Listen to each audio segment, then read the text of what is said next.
समर्पण जीवन को सहज और सरल बना देता है। कई बार आप सोचते होंगे कि पूजा पाठ करने से होता क्या है, तो ये प्रसंग सुनो और जानो कि पूजा पाठ करने से होता क्या है। हरे कृष्ण दोस्तों, मैं हूं अनुज शर्मा। वडोदरा से थोड़ा सा दूर एक कस्बा था, छोटा सा गांव।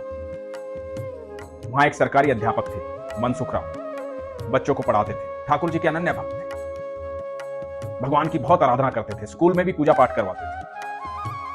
हर पूर्णिमा को भगवान के मंदिर जाते थे। वहां गांव से ट्रेन पकड़ करके उन्हें जाना पड़ता था शहर वडोदरा, तो पूरा दिन लग जाता था। उस दिन वो छुट्टी करते थे, और जिस दिन वो छुट्टी करते थे उस दिन बच्चों को समझा कर जाते थे कि पढ़ना क्या है। बच्चों को इतना पढ़ा रखा था, इतना तैयार कर रखा था कि वो एक दिन ना भी आए तो बच्चों का काम चल जाता। लेकिन गांव के लोग इस बात से जलते थे, चिढ़ते थे कि हम तो फीस भरते हैं, लेकिन ये मास्टर जी जो है यहां से चले जाते हैं एक दिन छुट्टी लेकर। ये तो बड़ी गलत बात है। लेकिन ये सिलसिला चल रहा था। भगवान का भजन करना, भगवान का नाम लेना, बच्चों को वही सिखाना, उनकी पढ़ाई करवाना, और हर पूर्णिमा को ट्रेन पकड़ना और ठाकुर जी के दर्शन करने चले जाना। गांव वालों ने शिक्षण अधिकारियों को शिकायत कर कहा कि मनसुख राम जी स्कूल छोड़ करके कहीं चले जाते हैं, पूरा दिन स्कूल में नहीं रहते, बिना बताए छुट्टी लेते। तो गांव में शिक्षण अधिकारी आए, जांच पड़ताल करने के लिए स्कूल में गए। जब स्कूल में पहुंचे तो देखा मनसुख राम जी वहीं थे, बच्चों को पढ़ा रहे थे। अधिकारियों ने एक दो सवाल पूछे बच्चों से, बच्चों ने बड़े अच्छे से जवाब दिए। शिक्षण अधिकारी बड़े खुश हुए बच्चों के तौर तरीके देख करके, उनके संस्कार देख करके, उनका अनुशासन देख करके। मनसुख राम जी को बधाई दी, बच्चों को इनाम दिया। अब गांव वालों को लगा कि ये क्या हुआ, हम शिक्षण अधिकारी को ये बोलना भूल गए कि वो हर पूर्णिमा को जाते हैं, तो इस बार शिकायत करेंगे तो बताएंगे कि हर पूर्णिमा को जाते हैं।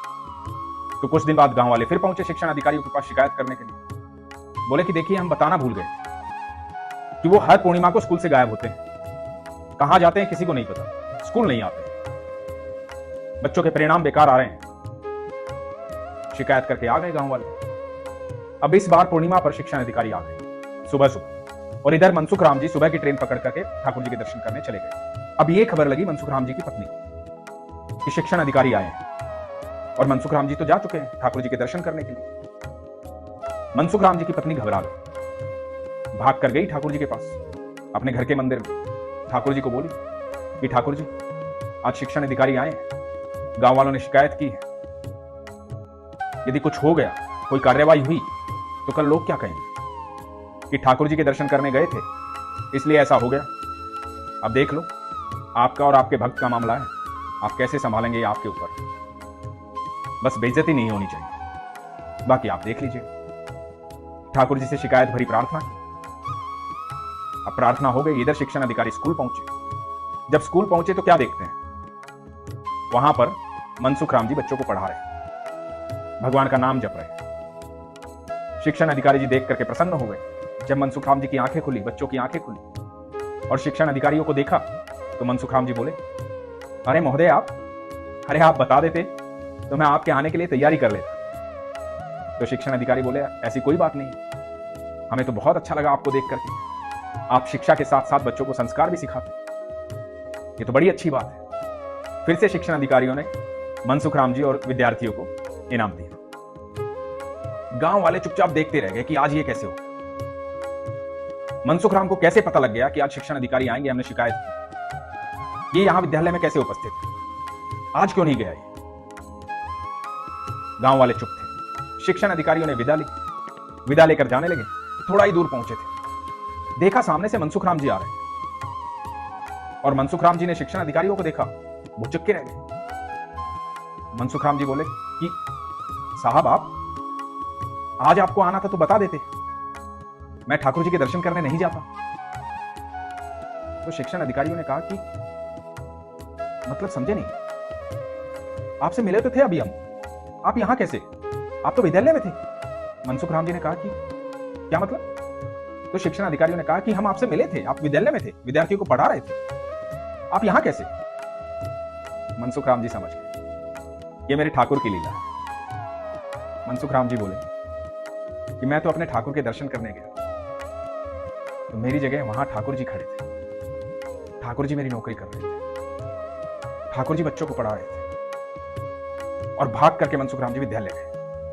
पीछे पीछे शिक्षण अधिकारी, उनके पीछे पीछे पूरा गांव, बात गांव में आग की तरह फैल गई। सारे गांव वाले विद्यालय में आ गए। मनसुख राम जी पहुंचे अपनी कक्षा में। उस कुर्सी को देखा जिस पर बैठकर ठाकुर जी ने बच्चों को पढ़ाया था। उस कुर्सी की परिक्रमा की और शिक्षण अधिकारियों को बोले, ये लीजिए मेरा इस्तीफा। ऐसी नौकरी का क्या फायदा? मुझ जैसे तुच्छ व्यक्ति के लिए मेरे ठाकुर को नौकरी करनी पड़ गई, तो ऐसी नौकरी मुझे नहीं चाहिए। मेरा ठाकुर सब कुछ छोड़ करके यहां बच्चों को पढ़ाने आया, यह साबित करने के लिए कि मैं विद्यालय में हूं। ऐसी नौकरी नहीं चाहिए। और मनसुख राम जी ने इस्तीफा दे दिया। गांव वालों ने खूब समझाया, शिक्षण अधिकारियों ने खूब समझाया, सबने माफी मांगी। मनसुख राम जी ने कहा